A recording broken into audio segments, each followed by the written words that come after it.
Salut, c'est comment? Ici Frankie Nova, j'espère que vous portez bien. Aujourd'hui, j'ai une petite histoire pour vous, une histoire vraiment marrante. C'est la manière dont ma cousine qui ne sort jamais de la maison est tombée enceinte.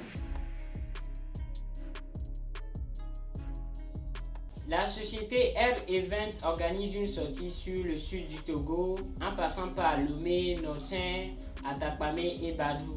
Donc la sortie est prévue sur le 12 et 13 août 2023. On aura visité des sites comme les ruines de Kamina, le barrage de Nangbeto, la cascade d'Akloa, le parc animalier de Témédian. Donc un hôtel sera réservé à Atapamé. Les frais de participation, d'hébergement, de déplacement, tout est compris dans la réservation. Donc si vous êtes intéressé, n'oubliez pas d'écrire au numéro qui va s'afficher en bas de l'écran. Vous pouvez écrire sur WhatsApp. Et voilà. Et bien d'abord, par rapport aux noms, je vais inventer les noms. Je ne vais pas donner les vrais noms quand même. Je vais dire que ma cousine c'est Nadia et je vais dire mon oncle Anoul. Bon. Mon oncle Anoul, c'est comme le directeur de prison Braille en fait. C'est le gars qui ne laisse jamais ses filles sortir. Mes cousines sont comme si elles étaient en prison en fait. Elles ne sortent presque jamais. Tout le temps elles sont à la maison. Lorsqu'elles vont à l'école, c'est mon oncle qui les amène ou soit c'est le chauffeur quoi. Donc voilà que Nadia est tombée enceinte. Mais Nadia qui ne sort jamais de la maison est tombée enceinte. Comment ça se fait que Nadia est tombée enceinte vu qu'elle ne sort pratiquement jamais de la maison? Et c'est très simple. D'abord, il faut savoir que dans la maison, il n'y a que 3 garçons. Dans la maison de mon oncle, il y a mon oncle lui-même, il y a le chauffeur et il y a le vigile au niveau de l'entrée. Mais le vigile là, c'est un vieux, c'est plus vraiment ça qu'on voit. Donc, qui a enceinté Nadia? Puisque Nadia est presque tout le temps surveillée. Du coup, lorsque le problème est arrivé, ils ont décidé de faire un conseil de famille. D'abord, avant le conseil, mon oncle est allé voir Nadia plusieurs fois pour lui demander qui l'a enceinté. Et à chaque fois, Nadia refuse de parler. Mon oncle a tout fait, Nadia refuse. Sa mère a tout fait, Nadia ne veut pas. Donc, ils ont décidé de faire un conseil de famille où là, on a voulu demander à Nadia comment elle a fait pour tomber enceinte. Est-ce qu'elle est devenue Vierge Marie? C'est l'ange qui est tombé sur elle ou bien elle a fait quelque chose? Si elle a fait, donc, qui a fait? C'est le chauffeur ou c'est le vigile, le vieux? Donc, mon père était allé au conseil et ils ont demandé à Nadia comment elle a fait pour tomber enceinte. Et à chaque fois qu'ils demandent, Nadia refuse. Après plusieurs tentations, Nadia a finalement cédé. Et tenez-vous bien, tenez-vous bien. Nadia dit que c'est mon oncle Anoul qui l'a enceinté. Oh, nous on pensait qu'il n'y avait que deux gars, deux suspects quoi. Il y avait le chauffeur ou l'agent de sécurité. Voilà que Nadia dit que c'est mon oncle qui l'a enceinté. Sur le coup, mon oncle s'est évanoui. Il a perdu connaissance quoi. Parce qu'il était vraiment dépassé. Et là, on l'a amené à l'hôpital. Nadia est partie et le conseil s'est fini de façon dramatique.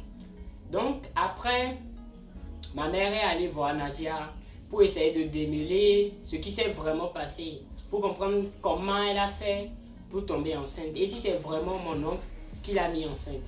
Donc lorsque ma mère est allée, après plusieurs tentations, elle a essayé de la convaincre, lui parler comme si c'était sa fille.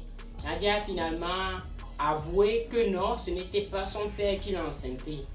Si c'est pas son père qui l'a enceinté, vu que maintenant il n'y a que 3 gars dans la maison, le chauffeur, le vieux, le vigile et mon oncle, qui a enceinté vraiment Nadia en fait?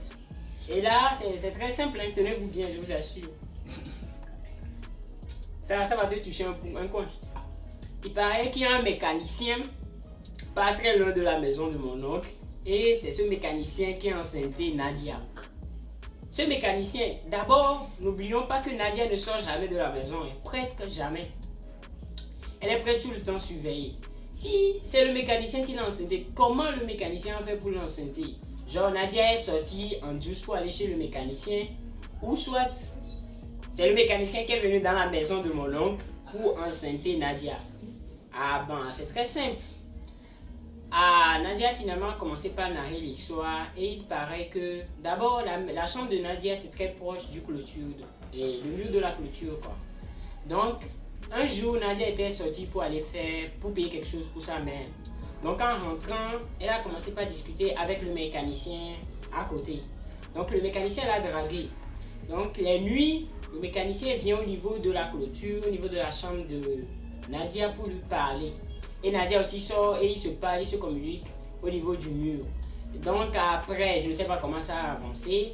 Le mécanicien a finalement commencé par flakpa. Commence par flakpa et il vient dans la maison pour Mougou, ma cousine, dans sa chambre, dans la maison de son père.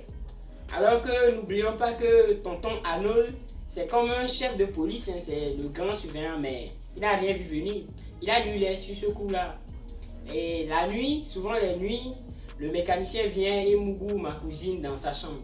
Donc finalement, voilà comment ma cousine est tombée enceinte. En vrai, c'était pas la Vierge Marie, hein, non, non. Elle a vraiment fait le truc. Et c'est avec le mécanicien d'à côté.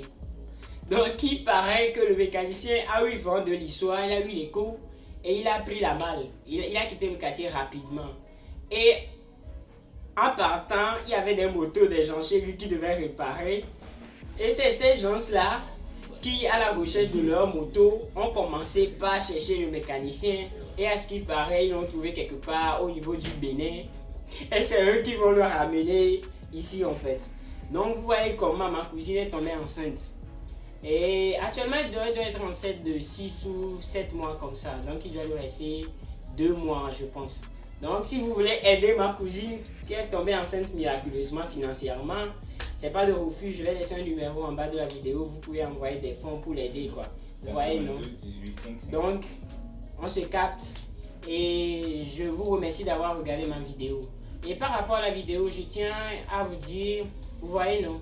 Genre, pour les jeunes comme nous, lorsque vous allez faire la chose, n'oubliez pas de vous protéger, d'être vigilant, quoi. Vous voyez, non?